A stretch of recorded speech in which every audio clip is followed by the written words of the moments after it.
Hello and welcome back to my channel. My name is Muriel and in this video I am going to do a tier list ranking all of the novels I read in the first half of 2022. Last year I did the exact same thing. I did a tier list for the novels I read in the first semester of 2021 and another for the novels I read in the second semester of 2021, and I had firmly decided I would keep on doing this the following years, basically. So you all know what tier lists are about, but a quick friendly reminder that the way I go about them for ranking novels, I do stick largely to my original numbered ratings for each novel, but I also tend to prioritize the emotional impact I had with each novel rather than the more rational analysis, if you will, how much I enjoyed it, etc., etc. So it might not always neatly correspond to their numbered ratings, if that makes sense. This is more of a gut feeling thing, insofar as I even have a gut feeling as an autistic person. Anyway, let's get into it. So, as you can see, I decided to divide the Southern Reach trilogy in its three component novels, so I'm evaluating each one separately, starting with Authority Volume 2 in the Southern Reach. This is going to go into A tier for me. To be clear, the series as a whole for me is S tier, God tier. It's one of my favorite works of weird science fiction of all time. But yes, Authority, I guess, is the weakest book of the trilogy, but it was still very enjoyable. When it comes to Acceptance, the third and final book, I thought it concluded the series pretty brilliantly. I mean, I enjoyed all of the books more than I did the first time around. I would be tempted to put this in lower S, but I guess technically it's also an A rather than S, strictly speaking, but it will go above Authority. I said above. Then there's Foundation, written by Isaac Asimov. It was a massive meh for me. I was incredibly underwhelmed. I thought the writing was incredibly dry, and I personally think the themes tackled in it have been dealt with in more thorough and interesting ways since then in science fiction. This is really the epitome of classic science fiction, but in the more negative sense of the word, I guess. So this for me is going to go into C. Sorry, classic science fiction fans, but it was whatever. I listened to this on audio, and yeah, it was fine. Then we have Manhunt, written by Gretchen Felker Martin, which I read this past month. In June. I still plan on doing a rant review for this one, don't worry, it'll come at some point. This was such a train wreck, a trash fire, thus I decided to create a separate category just for it. Game of Thrones Season 8, need I say more? No. Well, apart from the fact that yes, this was in fact that bad. So there you go, it's not even worthy of a D. Oh no. No, Game of Thrones Season 8. Then there's The Wasp Factory, written by Ian Banks. So this was actually surprisingly good, I guess. I mean, I did enjoy this quite a bit. It is a pretty in-depth character study of a budding sociopath, and despite the budding sociopath element, I thought it was a relatively cozy and atmospheric read. So based on that, I'm going to put this in B. It's a soft to lower B for me. It'll be the same actually for the other Ian Banks novel I read. There's The Silence of the Girls, written by Pat Barker, also another novel I read in June, and I enjoyed it. It was a decent low on the fantasy retelling of the Iliad from the point of view of Briseis and Achilles. There was good theming, good character work. I wasn't blown away by it either, but it was a good novel. So yes, to me this is a solid high B entry. So the other Ian Banks novel being Wit, which I read before The Wasp Factory. This is also going to go into B.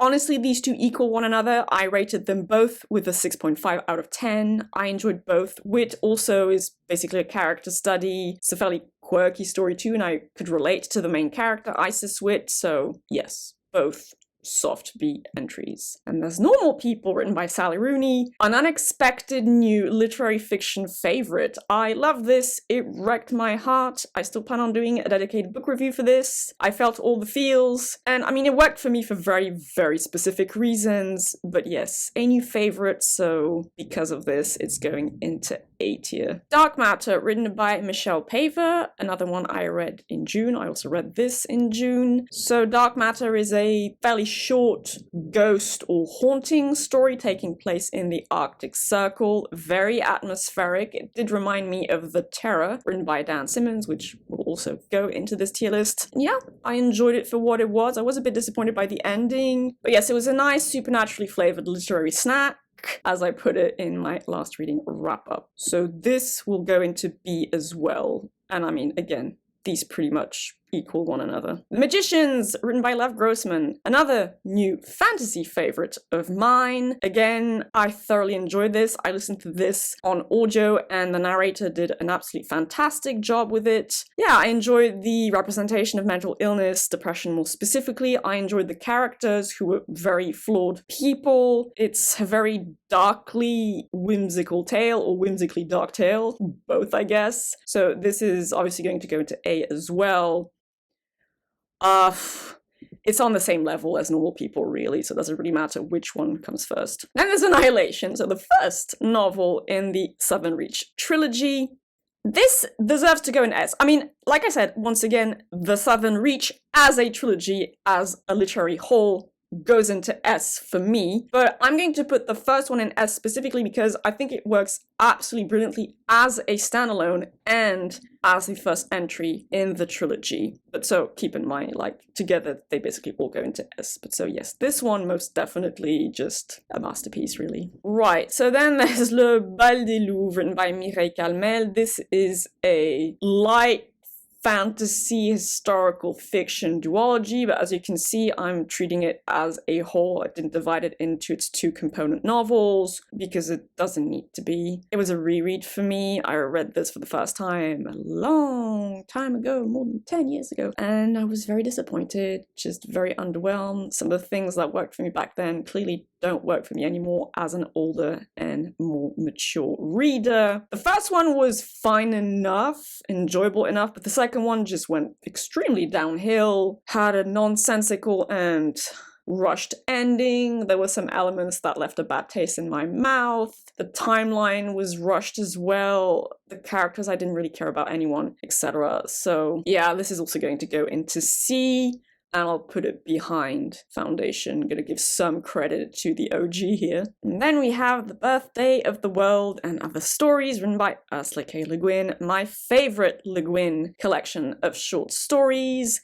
This is obviously going to go into S, because yes, I read it this year as well, obviously, and I enjoyed it even more than I did the first time around. The stories in there are just brilliant. I mean, some are more brilliant than others, but I love this, and it's Le Guin, so yes, S tier. Then we have The Day of the Triffids, written by John Wyndham, my second John Wyndham novel. I do think I preferred it slightly to The Chrysalids, which I either read last year or the year before in 2020. I enjoyed this. I listened to it on audio as well. It's a pretty good apocalyptic tale. I like the way Rachel from the channel Kalanati put it. It's a pretty cozy apocalyptic tale, and I kind of agree with that assessment. And it features, you know, the Triffids, a pretty neat plant-based idea. It does have a pretty neat twist towards the end as well to, like, the plot's the world building or the plot building, whichever. So yes,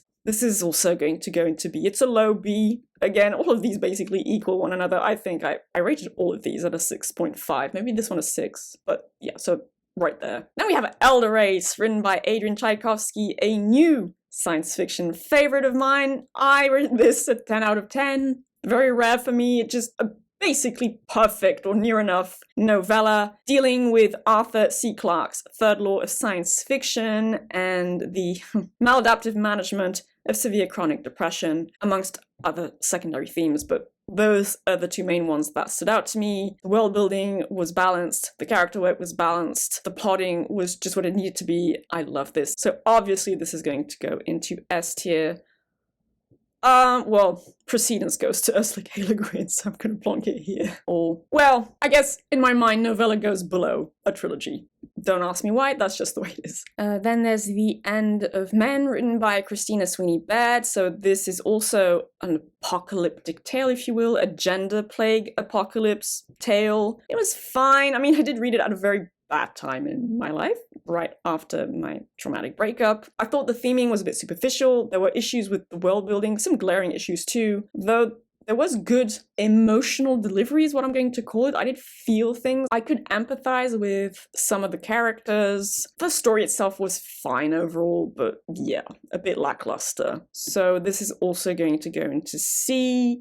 And Sumi, I enjoyed this more than Foundation, so there. Then there's Finch, written by Jeff Vandermeer. So this is the third and final entry in the Amber Grishin trilogy, a loose trilogy as I call it, since you can read each novel as a standalone, more or less. It worked well as a conclusion to the overarching story. It's probably my least favorite of the three, though. Still, I liked it well enough. Mushroom people, am I right? It also works as a kind of detective story, but that aspect I could take or leave, really. So this is also a middle of the road B, I guess. I'll plonk it right there. Yeah, sure. Then there's The Prime of Miss Jean Brodie, written by Muriel Spark. I still think that's funny, even though it's not humorous, but whatever. I'm silly like that. This is a short novel I read because of my ex, but it didn't land for me. So it revolves around this eccentric, original, independent spinster teacher at an all-girls school. She exerts a borderline creepy amount of influence on some of her pupils in primary school, I do believe it was primary school, who still care about her even when they shift to secondary school. And there are weird power dynamics involved, but I couldn't really relate to the experience of girlhood portrayed in that book because, well, I assume because I'm neurodivergent and, my experience doesn't fit with a certain average, whatever. And yeah, I didn't really care for the intrigue that much. I can really relate to any of the characters independently. So yeah, it was just a dud for me, but I wouldn't argue it's bad. It's just not my thing. So on that basis, it's going to go into C tier for me. It's probably on the same level as Foundation, I guess. Fine. Down to the final three. So we have Macbeth, written by good old Billy Shakes. William Shakespeare, of course. It's the only play by Shakespeare I've ever read. I have read his sonnets. I read it because of my ex David, because it features witches, which he likes, and because it's set in Scotland. Anyway, I like the setting, so the Scottish setting. I like the witches. Otherwise, it's just not my kind of thing. The themes just weren't my thing, and honestly, it had the fact that it's a piece of drama working against it. I just do not like reading plays. I'd rather see them performed. Shakespeare fans, please don't hit me. This is going to go to C for me as well. To each their own, right? Just please don't hit me. So okay, I'll put it just behind Foundation because science fiction trumps literary drama all day, every day. Then we have Skyward Inn, written by Aaliyah Whiteley. This was a major disappointment for me. It had been an anticipated read of mine, but it fell flat. I wasn't a fan of the world building, which I thought had too many holes in it. I wasn't a fan of the, benevolent hive mind thing going on in there. And it was just a bit too weird in the wrong way, even for my tastes. So this is also going to be a C, but perhaps a high C, so right behind The End of Men. And then we have The Terror, written by Dan Simmons. So funny thing with this one, the more I think about it, the more I realize just how much I enjoyed it. It was very well written. It was incredibly atmospheric, historical fiction with a dash of Inuit mythology-derived supernatural horror. It was very thorough in its descriptions of, ship stuff and surviving in the Arctic, man versus nature, adapting to one's environment or not.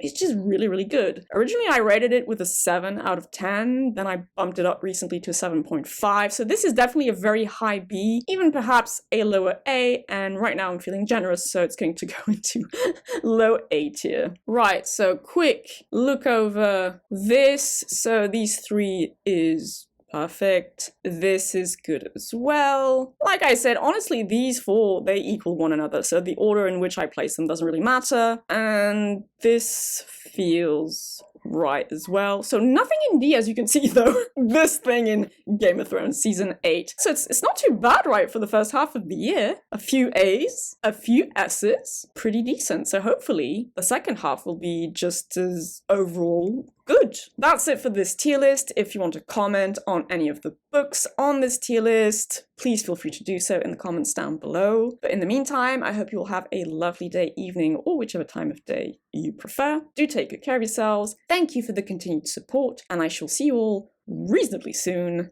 in another video. Bye-bye.